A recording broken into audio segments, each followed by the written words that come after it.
ఈ అనంత విశ్వ సృష్టికర్త బ్రహ్మదేవుడని పురాణాలలో చెప్పబడింది. స్వర్గలోకం దేవతల నివాస స్థానం. దీని అధిపతి దేవేంద్రుడు. ఇక భూలోకంలో మనలాంటి మానవులు, మిగతా జీవులు జీవిస్తున్నాయి. పాతాళలోకం అసురుల నివాస స్థానం.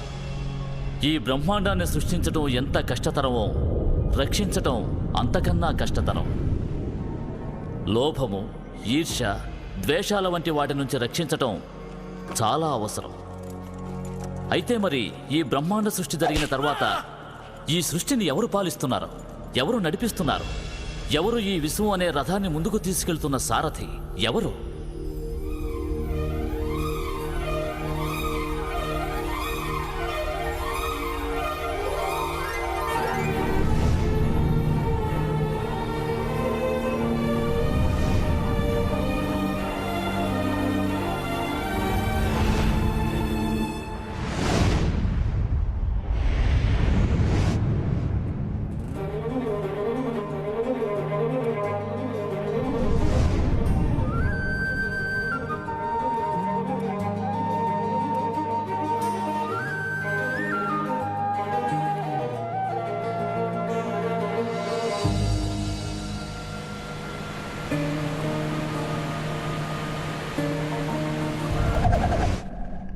పిల్లలు తప్పించుకున్నారా? ఎలా? వాళ్ళు తప్పించుకుంటుంటే చేతులు గాజులు తొడుక్కొని కూర్చున్నారా? వెళ్ళి వాళ్ళని వెతకండి. రక్షించండి, రక్షించండి, రక్షించండి, కాపాడండి, కాపాడండి.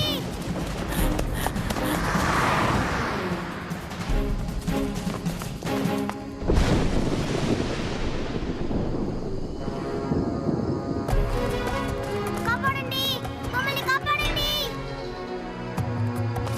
ఎవరైనా ఉన్నారా? రౌడీలు మమ్మల్ని తరుముతున్నారు.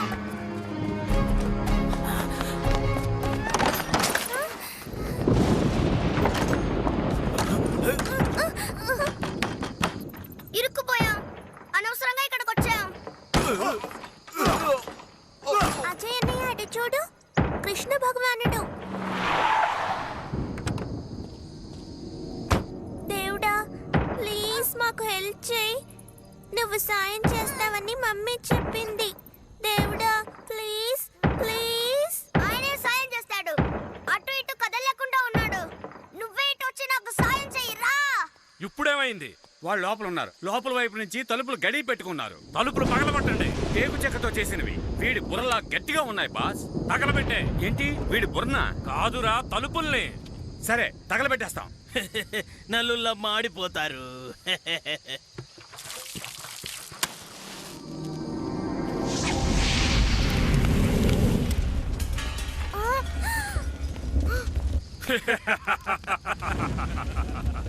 మనం కాలి బూడిదైపోతాం. నీ దేవుడి శక్తి ఏంటో చూసావుగా. ఏమన్నా చేయగలిగాడా? దేవుడా, ప్లీజ్ మాకు సాయం చేయవా? Please please. దేవుడా, ప్లీజ్ మాకు సాయం చేయవా? Please please.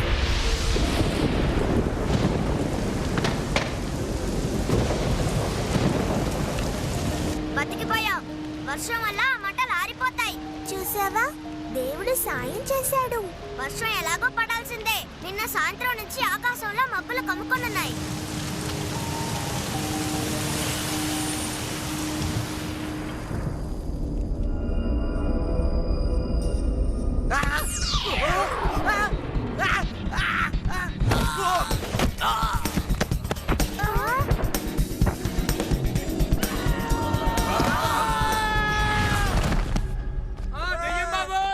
విన్నావా?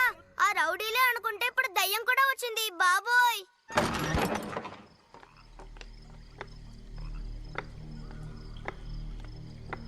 భయపడకండి పిల్లలు, ఇక మీకు ఎలాంటి భయం లేదు. ఆ దుండగులు పారిపోయారు. ఇంతకీ మీరెవరు? నేను పూజారిని, భగవంతుడి సేవకుడను. మమ్మల్ని కాపాడింది మీరే కదా? నారాయణ నారాయణ. మిమ్మల్ని కాపాడింది మీరు మనసారా ప్రార్థించినవాడు శ్రీమన్నారాయణుడు. కానీ నేను ప్రార్థించింది శ్రీకృష్ణ భగవానుణ్ణి. ఆయన కూడా శ్రీమన్నారాయణుని అవతారమేగా. నేను అస్సలు నమ్మను. మీరే వాళ్ళని బాగా తరిమేస్తుంటారు. అంటే దేవుడు మమ్మల్ని రక్షించడానికి ఇక్కడికొచ్చాడా? ఆ నిర్మలమైన మనసుతో ప్రార్థించే వారిని భగవంతుడు ఎప్పుడూ రక్షిస్తూనే ఉంటాడు. ఇదే అసలైన సత్యం. నారాయణ నారాయణ. అందరూ ఈ మాట అంటారు, కానీ నేను ఈ సత్యాన్ని ఎంత మాత్రం నమ్మను. అంటే సనాతన సత్యాన్ని నీకు చూపించి పరిచయం చేసి తీరాల్సిందే. సనాతన సత్యమా అంటే ఏమిటి? ఉండు చెబుతాను. అంతకన్నా ముందు నేను చెప్పినట్టుగా అనండి. తెలియనిది తెలుపుతాడు పరంధాముడు, తెలియనిది తెలుపుతాడు పరంధాముడు. పరధాముడు. తలచుకున్న చోటికి తీసుకువెళతాడు. తలుచుకున్న చోటికి తీసుకువెళ్తాడు.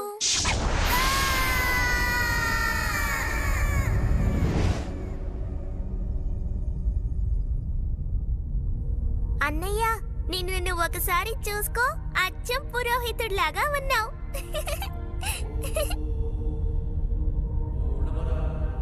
అసలు మనం ఇప్పుడు ఎక్కడున్నాం? ఇది కూడా నీకు తెలియలేదా? ఇప్పుడు మనం ఆకాశంలో ఉన్నాం. ఇది ఏం మంత్రం?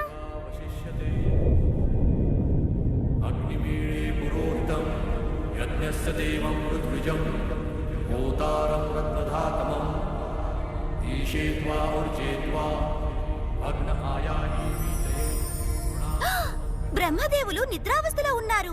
అయినా ఆయన నోటి వెంట వేదవాణి ధారాళంగా వెలువడుతూనే ఉంది.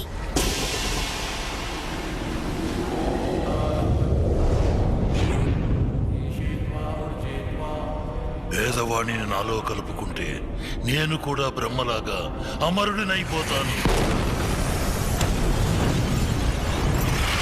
పరిగెత్తు, పారిపోదాం.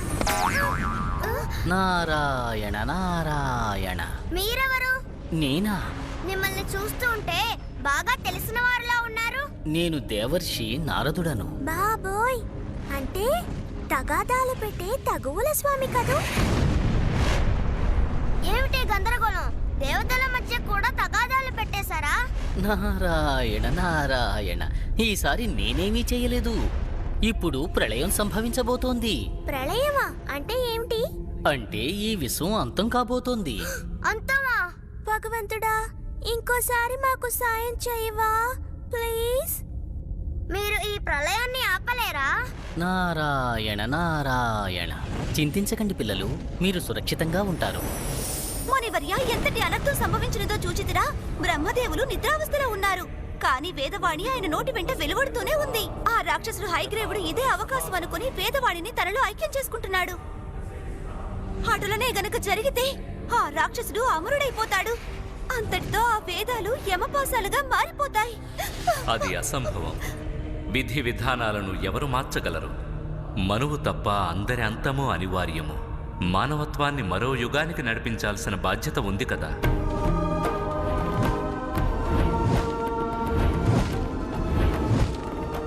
ఇప్పుడు మనువు బాధ్యతలు ఎవరికి అప్పగించాలో నేను నిర్ణయించాలి. శ్రీ మహావిష్ణువు.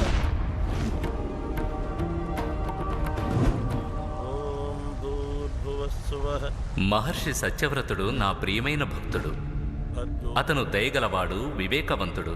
మనువు బాధ్యతను స్వీకరించడానికి అతనే తగినవాడు.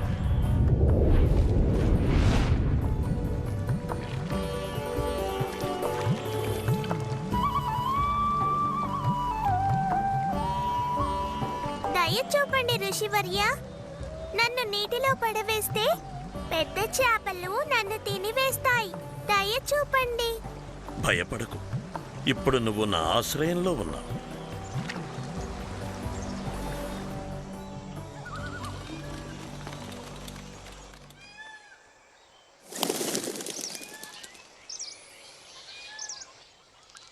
అలా చూస్తూ ఉండిపోయారేంటి ఋషివర్య? తమరి కమండలము నాకు సరిపోవటము లేదు. ఏదైనా మరో పెద్ద పాత్రలో నన్ను పడవేయండి.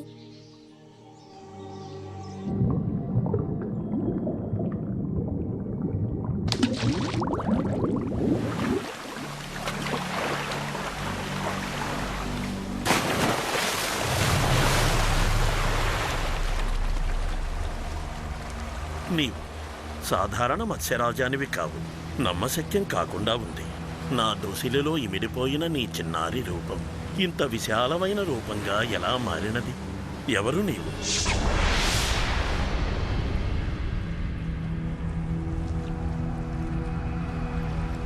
నన్ను క్షమించండి స్వామి. నేను మిమ్మల్ని గుర్తించలేకపోయాను. కానీ ఈ భూలోకానికి ఇలా మత్స్యరూపమున నీకు ముఖ్యమైన బాధ్యతను అప్పగించడానికి వచ్చాను. శ్రద్ధగా విను. నేటికి 7వ రోజున భూలోకం జలసమాధి కాబోతోంది. అంతా ధ్వంసమైపోతుంది. నువ్వొక్కడవే సురక్షితంగా ఉంటావు. నేనేమి చేయవలనో సెలవీయండి. సప్త ఋషులందర్నీ, పశుపక్షాదులు, వనమూలికలు, వృక్షాలు, మొక్కలు, నవధాన్యాలన్నిటినీ సమీకరించి ఈ ప్రదేశానికి వచ్చి వేచి ఉండు. ఒక నౌక వచ్చి మిమ్మల్నందర్నీ సురక్షిత ప్రదేశానికి చేరుస్తుంది. వెళ్ళు, సమయం తక్కువగా ఉన్నది.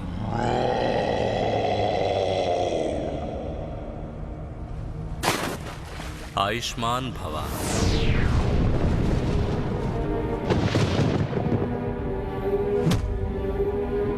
హయగ్రీవ, మూర్ఖంగా నోరు తెరవకు.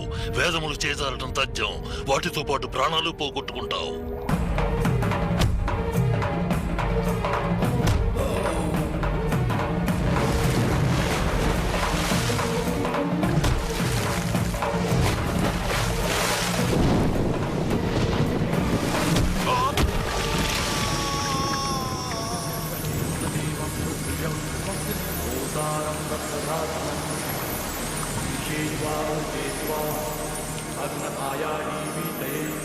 వేదములు నా మస్తిష్కమున సురక్షితం. ఇవే రాబోయే యుగములకు మార్గదర్శకములు.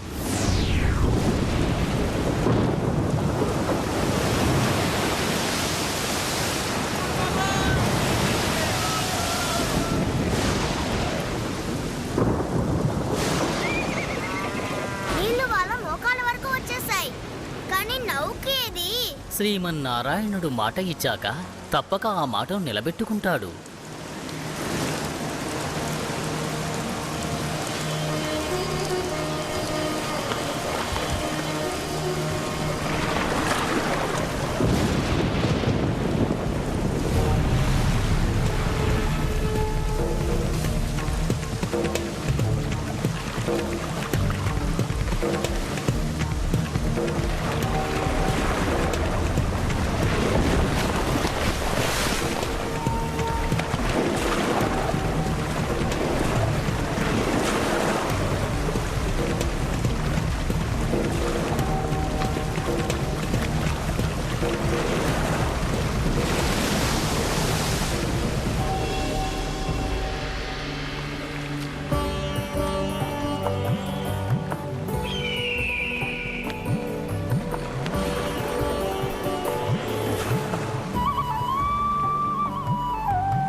నారాయణ నారాయణ. హే శ్రీమన్నారాయణ, మీ లీలలు ఊహకు అందనివి. మీరు కేవలం వేదములకు మాత్రమే రక్షణ కల్పించలేదు, ఒక స్వర్ణయుగమునకు ప్రవేశద్వారము తెరిచి భవిష్యత్ బాటను నిర్మించారు.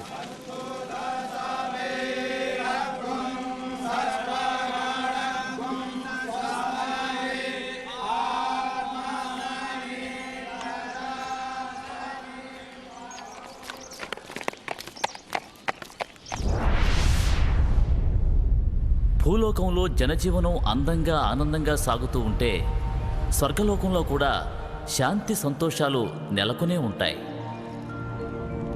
కానీ ఆకాశంలో అలముకొన్న కారు మబ్బులు మరొకటి సూచిస్తున్నాయి.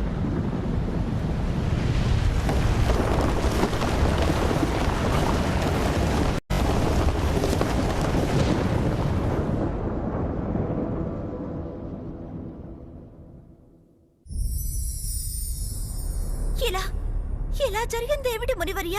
స్వర్గలోకం నిన్నటి వరకు బాగానే ఉంది, శాంతి, సమృద్ధి, ఆనందం. కానీ ఏ రోజు ఏ అసురుడు కన్ను పడిందో తెలియడం లేదే. ఏ అసురుడి కన్ను పడలేదు సుందరి.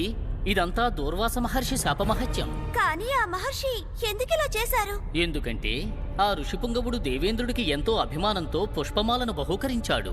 కానీ దేవేంద్రుల వారు అహంకారంతో ఆ పుష్పమాలను ఐరావతానికి ఇచ్చారు. ఐరావతం కూడా తక్కువేం కాదు. తను ఆ మాలను పాదాల కింద పడేసి నలిపివేసింది. ఇంద్రుడు ఎంత దేవలోకాధిపతి అయినా దూర్వాస మహర్షి కోపం గురించి ముల్లోకాలకు తెలిసిన విషయమే కదా. నీకు, నీ సకల దేవతాగణానికి ఇదే నా శాపం. మీ అహంకారం అంతరించిపోవుగాక. అంతే, ఆయన శపించారు. అంతా తలక్రిందులైపోయినది.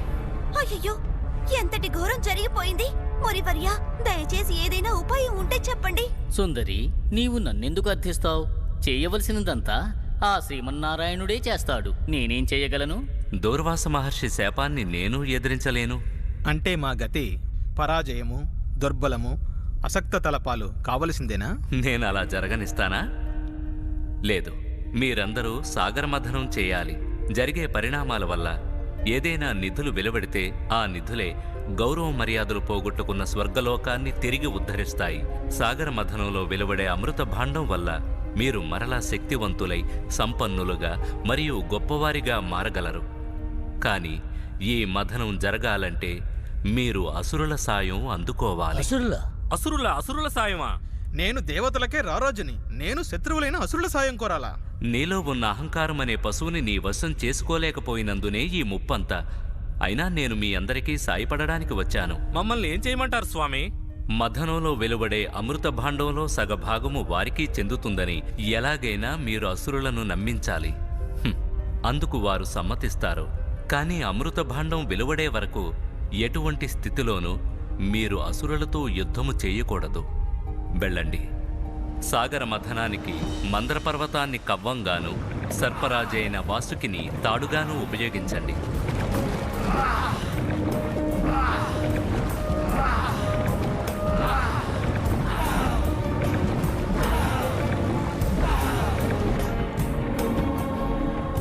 శ్రీమన్నారాయణుడు అతిపెద్ద కూర్మంగా అంటే తాబేలు రూపంలో అవతరించాడు.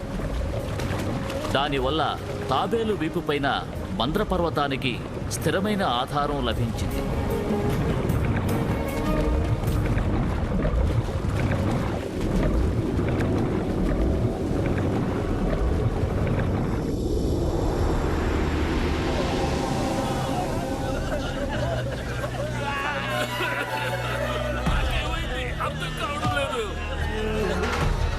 నాకు ఊపిరి కష్టం అవుతుంది. కళ్ళు మండిపోతున్నాయి. అన్నయ్య, మనం ఇక్కడి నుంచి వెళ్ళాలి. తెలియనిది తెలుపుతాడు పరంధాముడు. తలుచుకున్న చోటికి తీసుకువెళ్తాడు. నారద మునీంద్ర, సాగరం నుంచి ఏం వెలువడుతున్నది? హాలాహలం అంటే విషం. విషమా? అయితే దేవతలు చనిపోతారు. స్వామి, ఈ హాలాహలం మా ప్రాణాలను హరించక ముందే మమ్మల్ని రక్షించండి. భయపడకండి. ఆ మహేశ్వరుణ్ణి ప్రార్థించండి.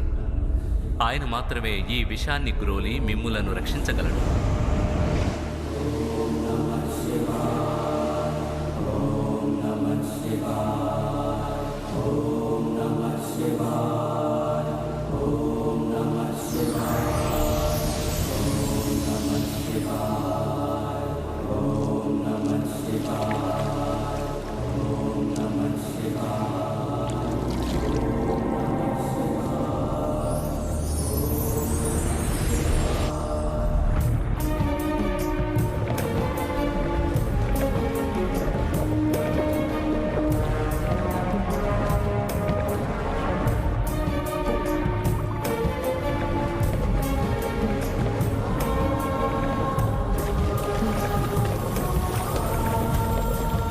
లక్ష్మీమాత, తమరు సదా స్వర్గలోకంలోనే కొలువుండాలని మా కోరిక. అప్పుడే స్వర్గలోకం నిత్యం ధనధాన్యాదులతో తొలతూగుతుంది. మాపై దయచూపు మాత.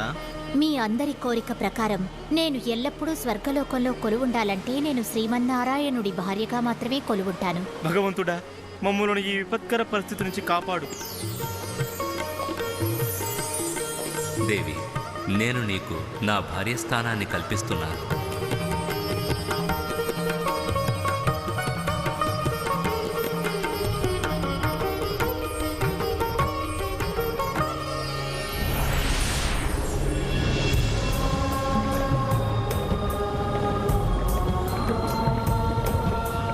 ఈ అద్భుతమైన నిధులన్నింటినీ నేను స్వర్గలోకానికి తీసుకెళ్తాను. తీసుకెళ్ళు. అవంటే మాకిష్టం లేదు. మేము అమృతం కోసం చూస్తున్నాం.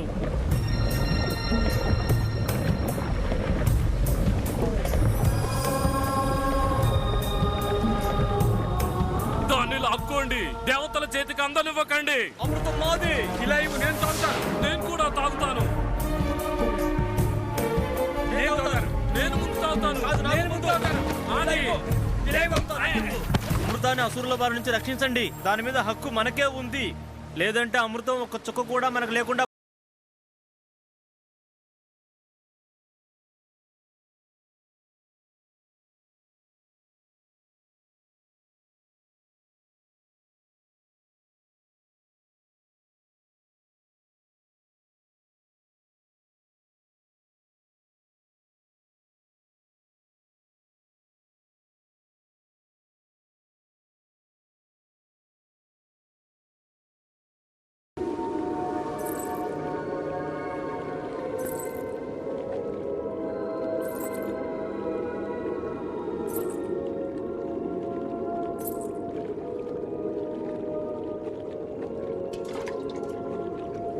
ఇలా గొడవ పడితే ఏంటి లాభం? అమృతం అందరికీ దక్కాలి కదా. హ్మ్? మీరు ఒప్పుకుంటే మీ అందరికీ సరి సమానంగా అమృతాన్ని అందిస్తాను. మీకందరికీ అమృతాన్ని అందించడం నిజంగా నాకు చాలా ఆనందాన్ని కలిగిస్తుంది. సుందరి, నీ కోమలమైన హస్తాల మీదుగా అమృతాన్ని ఆస్వాదిస్తే ఆ ఆనందాన్ని ఇక జన్మలో మర్చిపోలేము సుమా. ఆగండి, ముందు ఆ దేవతలకు తాగించొస్తాను.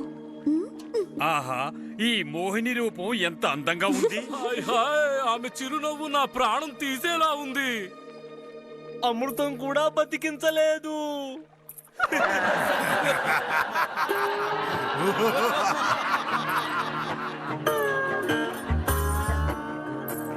ఒరే మూర్ఖులారా, ఈ సుందరి వేరెవరో కాదు, శ్రీ మహావిష్ణువు యొక్క మోహిని రూపం. మిమ్మల్ని దేవతలు మోసం చేశారు. ఎంత ద్రోహం, అంతా కపట నాటకం. దాడి చేయండి, దాడి చేయండి.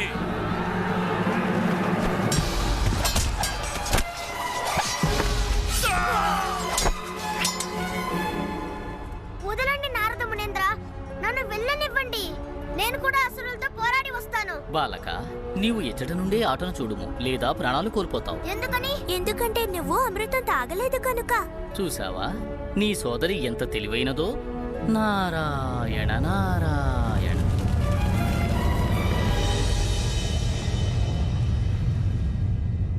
శ్రీ మహావిష్ణువు చెప్పింది చెప్పినట్టుగానే జరిగింది. సాగర మథనంలో లభించిన అమృతం మరియు నిధులను సాధించి దేవతలందరూ తిరిగి శక్తిమంతులుగా మారిపోయారు. స్వర్గలోకంలో పోయిన సుఖసౌఖ్యాలు తిరిగి వచ్చాయి. నారద మునీంద్ర, స్వర్గలోకంలో ఇప్పుడు అంతా బాగుంది. ఆనందమే ఆనందం. ఇప్పుడు దేవతలకు ఎవరి గురించి భయం లేదు.